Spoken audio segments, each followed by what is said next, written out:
does a spiritual awakening actually look like? Have you ever felt like something shifted inside you and you couldn't go back? Not a mood, not a phase, not just growth, but a quiet, undeniable sense that the world no longer looks the way it used to. Some people call it burnout, some call it a breakdown, some call it clarity, and some call it a spiritual awakening. Now that phrase can mean very different things depending on who you ask. For some people it sounds dramatic, for others it sounds mystical, for some it sounds ridiculous. But here's something interesting. Across cultures, across history, across spiritual traditions and psychological frameworks, humans have described a moment where the old identity cracks and something deeper begins to surface. Not because they tried to become spiritual, but because something inside them refused to stay asleep. A spiritual awakening doesn't always look like floating light and bliss. Sometimes it looks like confusion. Sometimes it looks like grief. Sometimes it looks like losing interest in the life you built. Sometimes it looks like becoming intensely aware of patterns you used to ignore. And sometimes it looks beautiful, profound, connected, like touching something that feels bigger than your individual mind. The truth is, there is no single template, and that's where most misunderstandings begin. Some awakenings are subtle, some are destabilizing, some are deeply peaceful, some are wild and overwhelming, and some people experience things that feel undeniably spiritual. Heightened perception, synchronicities, profound states of unity, experiences that feel beyond ordinary explanation. Others simply shed layers. Old beliefs fall away, old identities dissolve, old distractions lose their grip. The spectrum is wide.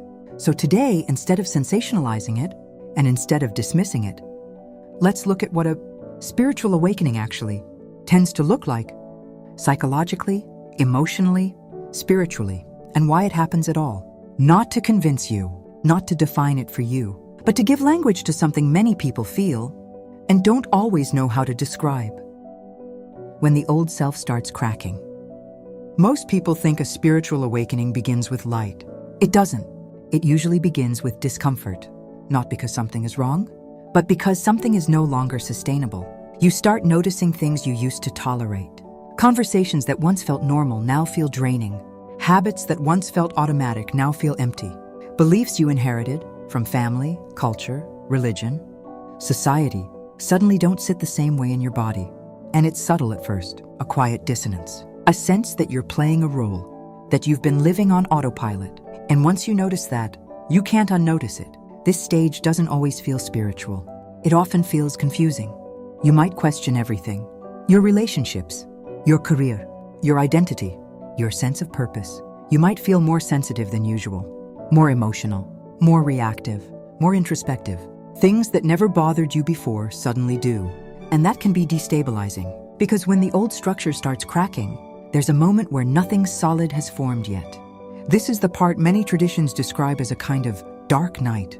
Not dramatic darkness, not horror, but a stripping away. You lose certainty. You lose blind comfort. You lose the version of yourself that fit neatly into the world around you. And here's something important. This doesn't mean you're broken. It doesn't mean you're unraveling. It means awareness has increased. And awareness is not always gentle at first. Sometimes awakening feels like grief. Grief for who you were. Grief for what you believed. Grief for the life you thought you wanted. Because growth is not just gaining something. It's losing what no longer fits. And the mind doesn't always enjoy that. There can be anxiety, restlessness, loneliness. You might feel like you can't fully explain what's happening to you. Like language hasn't caught up yet. This is where some people label it burnout. Others call it depression. Others call it existential crisis. And sometimes, it is one of those things, which is why discernment matters. But when it is a spiritual awakening, there is usually one consistent thread. Even in the discomfort, something feels true. Even in the confusion, there's a quiet sense that you are moving closer to yourself, not away. That's the difference. The expansion phase. If the first phase feels like something cracking, the next phase often feels like something opening. Not because life suddenly becomes easy, but because perception shifts. Colors feel sharper, conversations feel deeper, music hits differently. Silence feels full instead of empty. You may begin noticing patterns in your behavior, in other people, in the way events seem to link together. Sometimes this shows up as synchronicity, moments that feel timed, meaningful, aligned. You think of someone and they message, You wrestle with a question and the answer appears in an unexpected place. Now, are all synchronicities supernatural? No. The human brain is very good at pattern recognition. But when perception sharpens, those patterns feel amplified. And that amplification can feel profound. For some people, this phase is quiet. They begin meditating more, spending time alone, feeling drawn to nature, feeling a sense of internal spaciousness. For others, this phase can be intense, heightened intuition, strong emotional waves, vivid dreams, moments of unity where the boundary between me and everything else feels thinner. Some describe feeling connected to something larger, whether they call that God, consciousness, the universe, source, or simply life itself. And for a smaller number of people, experiences may feel extraordinary. Encounters, visitation-type experiences, states of awareness that feel beyond ordinary perception. These experiences are reported across cultures and across centuries. Mystics have written about them. Monastics have described them. Shamans, contemplatives, philosophers. Whether interpreted spiritually, neurologically, or psychologically, the pattern appears throughout human history. Now here's where balance matters. Not every intense experience is an awakening, and not every awakening includes intense experiences. Some people simply wake up to their own patterns. Some feel overwhelming connection. Some feel both. There is no single template, but there is a common thread. Reality feels less rigid. You feel less confined by the version of yourself you used to defend. And even if the experiences are beautiful, they can also be destabilizing. Because when perception widens, you can't go back to not seeing. That's the turning point. Awakening is not about becoming mystical. It's about becoming aware. And awareness changes everything.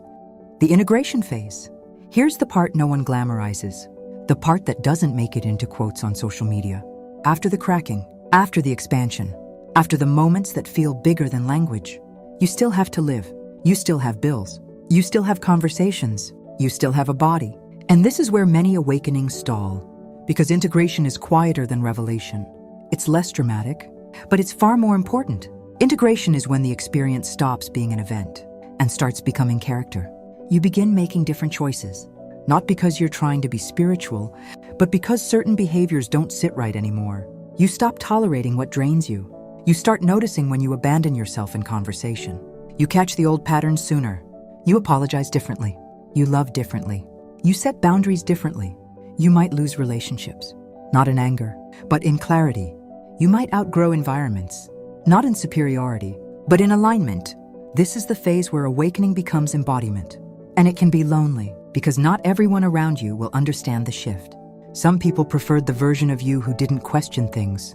Some people preferred the version of you who stayed small. And that's uncomfortable, but here's the truth.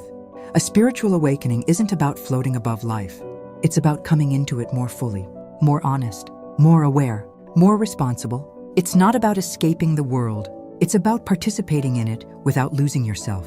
And the most grounded awakenings don't look mystical from the outside. They look calm. They look steady. They look like someone who has faced themselves and chosen integrity. This phase takes time, sometimes years, because awareness without embodiment becomes chaos. But awareness integrated becomes wisdom. And wisdom is quiet. What it is not. There's something important to say here. A spiritual awakening is not a personality upgrade. It's not an aesthetic. It's not a new identity you put on like a jacket. And it's rarely a single afternoon where you wake up and think, well, I'm enlightened now. Awakening is not instant perfection. It doesn't erase your trauma overnight. It doesn't remove your shadow. It doesn't mean you suddenly become peaceful all the time. If anything, it makes you more aware of your shadow, more aware of your reactions, more aware of your blind spots. It's not about becoming untouchable. It's about becoming accountable. And it's not about escaping the human experience. It's about entering it more fully. There's a misconception that awakening means bliss, constant clarity, permanent calm. But what it often looks like is honesty. Seeing where you've lied to yourself, seeing where you've performed for approval, seeing where fear shaped your decisions, and choosing differently. It's also not about becoming superior. Awakening doesn't make someone above anyone else. If anything, it tends to increase humility. Because the more you see, the more you realize how much you don't know.